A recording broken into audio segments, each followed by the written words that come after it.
আসসালামু আলাইকুম। সবাই কেমন আছেন? আশা করি সবাই ভালো আছেন। আজ আপনাদের জন্য নিয়ে এসেছি গল্পের ৪র্থ নম্বর পর্ব। আশা করি গল্পটি আপনাদের ভালো লাগবে। তাহলে চলুন শুরু করা যাক। সে মনে মনে বলে, মেয়ে দুটোর সাথে এমন করলো উনি, আমি কল্পনাতেও ভাবতে পারিনি উনি এমনটা করতে পারে। একটা মানুষ এতটা খারাপ হতে পারে? ছি, আসলে আমি রেগে গিয়ে মেয়ে দুটোকে থাপ্পড় মারি। আমার থাপ্পড় খেয়ে তাল সামালতে না পেরে দুজনেই পড়ে যায়। সত্যি বলতে আমার হোশ ছিল না। কেউ যদি আমাকে ভুল বোঝে বিনা কারণে, সেটা আমার সহ হয় না। আমি বললাম, কুত্তার বাচ্চা, তোদেরকে আমি বলেছিলাম না তোরা আমার সাথে কথা বলবি না, তোরা এখান থেকে চলে যা। তোদের জন্য ও আমাকে ভুল বুঝলো। তোদের মতো মেয়েকে তো আমি। এখন মেয়ে বলে, ওই কুত্তার বাচ্চা, তুই আমাকে থাপ্পড় মারলি? চিনিস তুই আমাকে? এখন যদি আমি চাই তোকে এখানে মেরে ফেলতে পারি। তুই আমাকে চিনিস? আমি কে? আমি বললাম, তুই কে রে? তোর কত শক্তি আছে? যা ফোন দিয়ে ডাক তোর বাপকে। যদি আমাকে কিছু করতে পারে তারপর বলিস। ভাগ এখান থেকে। দ্বিতীয় মেয়ে বলে, আপনি মোটেই কাজটা ঠিক করলেন না, এর জন্য আপনাকে পস্তাতে হবে। আমি বললাম, এখান থেকে যাবি নাকি পিটাতে পিটাতে মেরে ফেলবো? এখান থেকে যা। আমি আমার রাগ কন্ট্রোল করতে পারি না, তাই ভালো ভালোই বলছি, এখান থেকে চলে যা। এদিকে দীপা দাঁড়িয়ে দাঁড়িয়ে সব দেখছে। এত কিছুর পরেও সে আসেনি। যখন দেখছে মেয়ে দুটি দাঁড়িয়ে আছে, আমি বলার পরেও যাচ্ছে না, উল্টো আমার সাথে কথা কাটাকাটি করছে, অন্যদিকে আমার রাগ চরমে উঠে গেছে। যে কোনো সময় অঘটন ঘটাতে পারি, তাই সে দাঁড়িয়ে থাকতে পারলো না। সে আমাদের দিকে এগিয়ে আসে। দীপা বলে, নিজেকে কি মনে করেন? আপনি এতটা নিচ মনের মানুষ আমি ভাবতে পারিনি। না হয় মেয়ে দুটো আপনার সাথে কথা বলতে এসেছে, তাই বলে আপনি ওনাদের সাথে এরকম খারাপ ব্যবহার করতে পারেন না। এটা ঠিক না। আমি বললাম, তুমি যেটা করলে আমার সাথে সেটা ঠিক, আর আমি কিছু করলে সেটা অন্যায়, তাই না? দীপা বলে, আমি সেরকম কিছু বলছি না। এখন আপনি আমার সাথে আসুন। আর আপুরা, আমি অনুরোধ করে বলছি, প্লিজ কিছু মনে করবেন না। ওনার রাগ একটু বেশি তো, তাই আপনাদের সাথে এরকম ব্যবহার করে ফেলেছে। প্লিজ ওনাকে ক্ষমা করে দিন। আপনারা যে কাজে এসেছেন সেই কাজে চলে যান, কিছু মনে করবেন না প্লিজ। তারপর মেয়ে দুটো চলে গেল, কিন্তু যাওয়ার আগে বলে গেল যে আমাকে ছাড়বে না। দীপা বলে, এখন আপনার মন শান্তি হয়েছে? আসুন আমার সাথে। যদি কখনো বিপদে পড়েন তখন কেউ আপনাকে সাহায্য করতে আসবে না, কারণ আপনার এই রাগের কারণে। আমি বললাম, আমি কারো কাছ থেকে সাহায্য চাইবো না। আমি যদি মরে যাই তো যাব, তাও কারো কাছ থেকে সাহায্য চাইবো না আমি। দীপা বলে, আচ্ছা আপনি এরকম কেন? বুঝি না আপনার এত রাগ কেন? আমি বললাম, দেখো এটা রাস্তা, এখানে এসব নিয়ে সমালোচনা না করাই ভালো। তুমি ভিতরে যাও, আমি এখানে আছি। আর তোমার কতক্ষণ সময় লাগবে বাইরে আসতে? দীপা বলে, সঠিক জানি না, ডাক্তারের সাথে কথা বলতে হবে কবে ছাড়বে আমার ভাইকে। আমি বললাম, তুমি দোকান থেকে ঘুরে আসো, আমি হসপিটালের ভেতরে যাচ্ছি, আমার একটু কাজ আছে। দীপা কিছুটা অবাক হয়ে বলে, হসপিটালের ভিতরে আপনার আবার কিসের কাজ? আমি বললাম, আমার একটু সমস্যা হচ্ছে, তাই ডাক্তারের সাথে কথা বলবো। তুমি যাও, আমি ডাক্তারের সাথে কথা বলে আসি। দীপা বলে, কেন? আপনি তো ঠিক আছেন, আপনার আবার কি হলো? আমি বললাম, উফ, এত প্রশ্ন করলে কি চলে? তুমি যাও তো, আমি ডাক্তারের সাথে কথা বলে আসছি। আমার কথা শুনে দীপা চলে গেল। কিছুক্ষণ পর কিছু ফলমূল নিয়ে হসপিটালে ফিরে আসে। এদিকে আমি ডাক্তারের সাথে কথা বলার জন্য চেম্বারে গেলাম। আমি বললাম, আসসালামু আলাইকুম আঙ্কেল, কেমন আছেন? ডক্টর ওমর বলে, এই তো বাবা, ভালো আছি, তুমি কেমন আছো? আমি বললাম, আপনাদের দোয়ায় ভালো আছি আঙ্কেল। আমি কোন ব্যাপারে এসেছি আপনি নিশ্চয়ই বুঝতে পারছেন। ডক্টর ওমর বলে, হ্যাঁ বাবা, তোমার কথা মতো তো সব করলাম। এখন রিলিজ নিয়ে তুমি কথা বলতে চাইছো, তাই তো? আমি বললাম, হ্যাঁ। আপনি কিভাবে বুঝলেন? ডক্টর ওমর বলে, না, আমার মনে হলো তাই বললাম। এই বলে হো হো করে হেসে উঠলেন। আমি মুচকি হেসে বললাম, আচ্ছা আঙ্কেল, আর কত টাকা দিতে হবে? ডক্টর ওমর বলে, বেশি না বাবা, অল্প কিছু টাকা দিলেই হয়ে যাবে, মাত্র 20,000 টাকা হলেই এনাফ। আমি বললাম, এই নিন টাকাটা, কিন্তু এটা যেন গোপনে থাকে, এখন প্রকাশ না করাই ভালো। আমি এখন আসি, ভালো থাকবেন। ডক্টর ওমর বলে, আচ্ছা বাবা, কখনো কোনো সাহায্য লাগলে বলিও, যথেষ্ট চেষ্টা করব। আমি বললাম, ধন্যবাদ আঙ্কেল, এই বলে বিদায় নিয়ে চলে এলাম। এদিকে দীপা ওর ভাইকে বলে, আমার ভাইটার এখন কেমন লাগছে? মিলন বলে, জি আপু, অনেক ভালো আছি। আমি কবে বাড়ি যাব?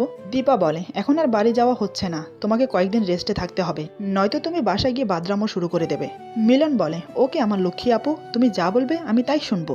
মা বলে, ফলগুলো আমাকে দে, আমি কেটে দেই ওকে। দীপা কিছু না বলে ফলগুলো এগিয়ে দিল। জানি না কি মনে হতেই দীপার মা বলে, তোকে এরকম দেখাচ্ছে কেন রে মা? তোর কি কিছু হয়েছে রাতে?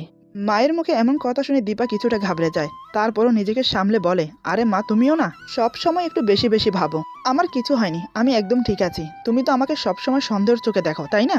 মা বলে, আরে তুই সবসময় এরকম ব্যবহার করিস কেন আমার সাথে? আমি কি তোকে কিছু জিজ্ঞেস করতে পারি না? দীপা বলে, মা, আমি বললাম তো আমি ঠিক আছি।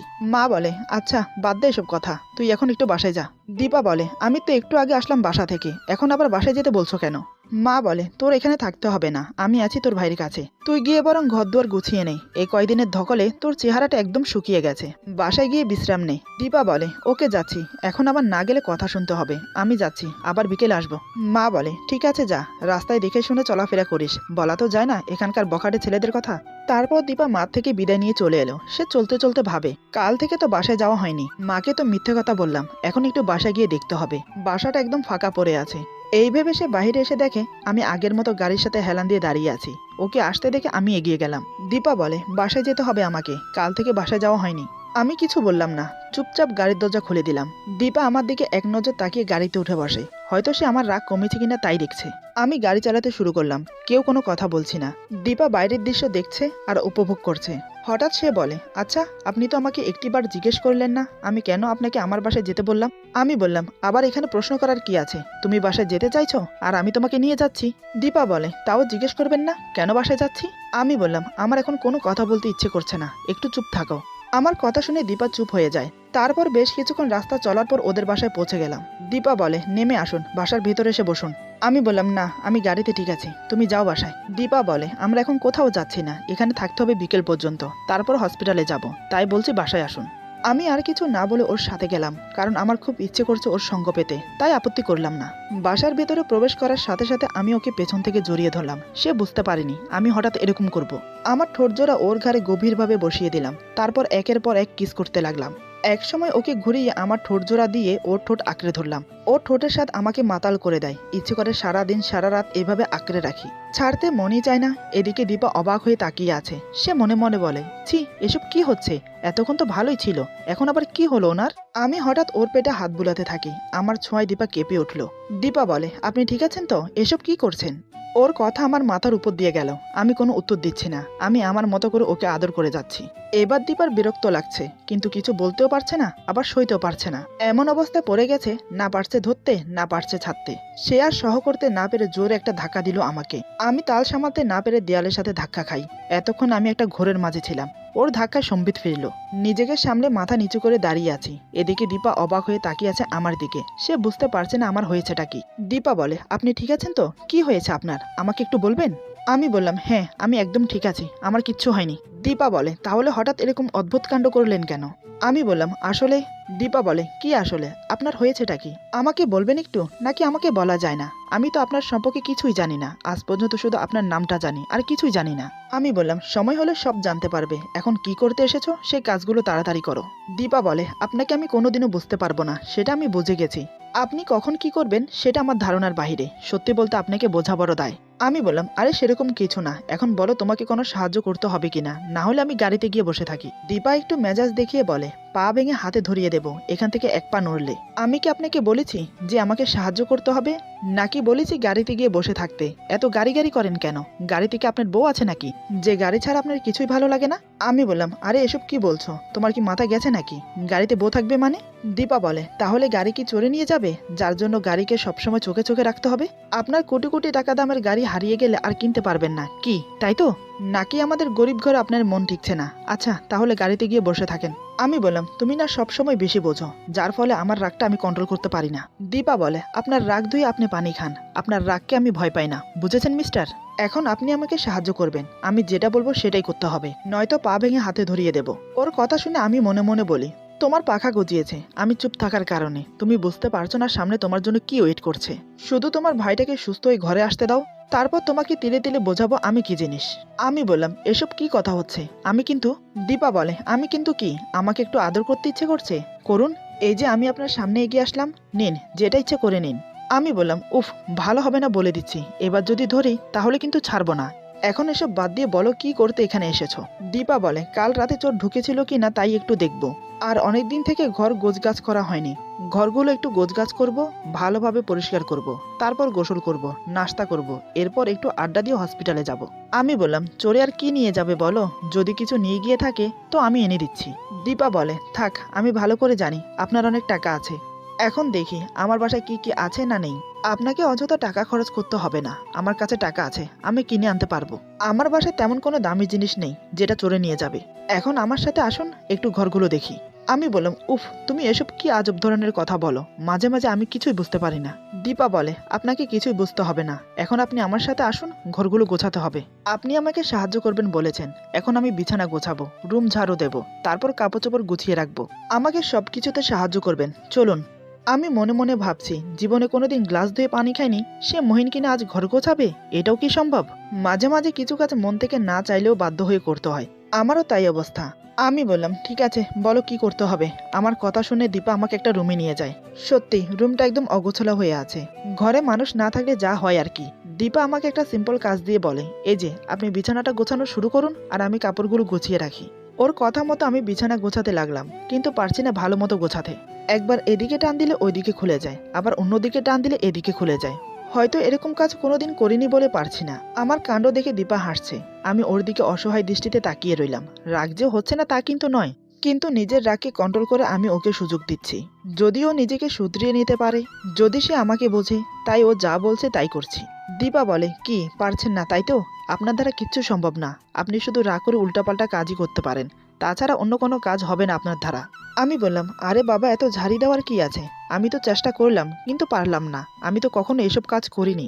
দীপা বলে, সেটাই তো বললাম, আপনাকে দিয়ে আমার কোনো কাজই হবে না।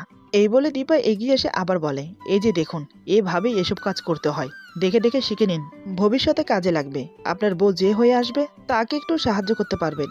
আমি বললাম, আমার ভবিষ্যতের বউ মানে? বুঝলাম না কথাটা। দীপা আমার চেহারার দিকে তাকিয়ে বলে, এসব নিয়ে এখন কথা বলতে চাই না, এখন যে কাজের জন্য এসেছি সেটাই করি। ওর কথা শুনে আমি কিছুই বললাম না, কারণ কথা বললে কথা বাড়বে, কাজের কাজ কিছুই হবে না। তারপর ওর সাথে কাজে সাহায্য করতে লাগলাম। একে একে 3টা বেডরুম পরিষ্কার করে গুছিয়ে ফেললাম। অবশ্যই আমি তেমন কিছুই করিনি, সব দীপা করেছে। মেয়েটা যেমন সুন্দর, তার হাতের কাজগুলোও নিখুঁত।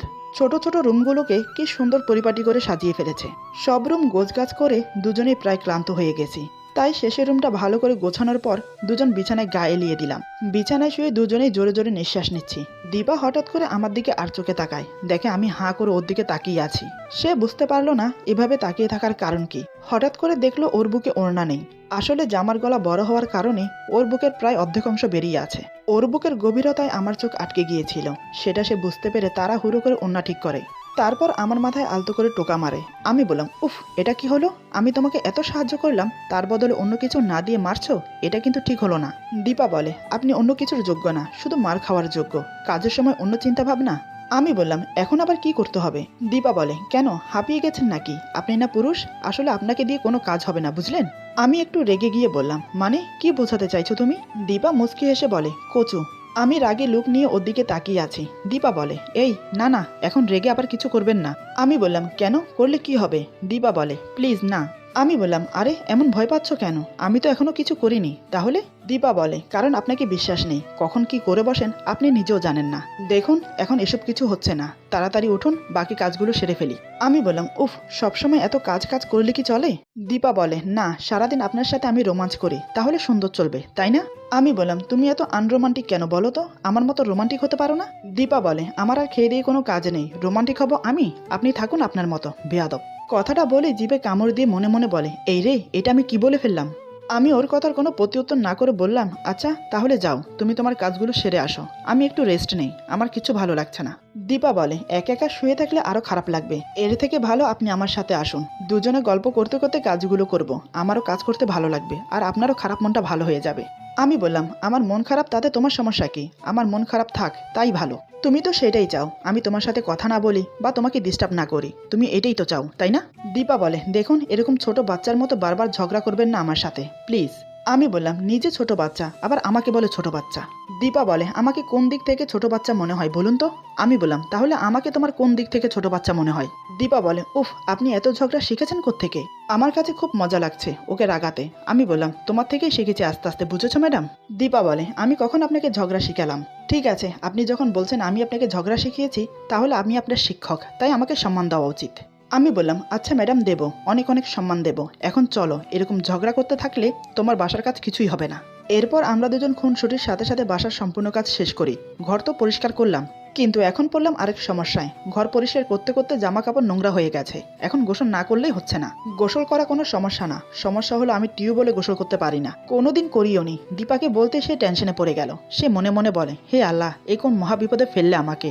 এত বড় মানুষ বলে কিভাবে গোসল করতে হয় তা নাকি জানে না। মনটা চাইতেছে মাথায় তুলে একটা আছাড় দিয়ে মেরে ফেলি, সব ঝামেলা তাহলে এখানেই শেষ হয়ে যেত। কিন্তু দুঃখের বিষয় হলো আমার অতটা শক্তি নেই যে ওনাকে মাথার উপর তুলে নিচে ফেলে দেব। দীপা বলে, আচ্ছা আপনি এত বড় হয়েছেন কিভাবে বলুন তো, আমি একটু শুনি। আমি বললাম, কি আজব মার্কা প্রশ্ন করছো? তুমি যেভাবে বড় হয়েছো দিনে দিনে আমিও ঠিক সেভাবেই বড় হয়েছি। দীপা বলে, তাহলে আমি টিউবওয়েলে গোসল করতে পারলে আপনি পারেন না কেন? আমি বললাম, সেটা আমাকে জিজ্ঞেস না করে আমার আম্মুকে জিজ্ঞেস করো গিয়ে। দীপা বলে, মানে? আমি বললাম, আমার আম্মু কখনো আমাকে টিউবওয়েলে গোসল করায়নি। আমি বড় হয়েছি টিউবওয়েলে কোনোদিন গোসল করিনি, আর বুঝিয়ে বলতে হবে?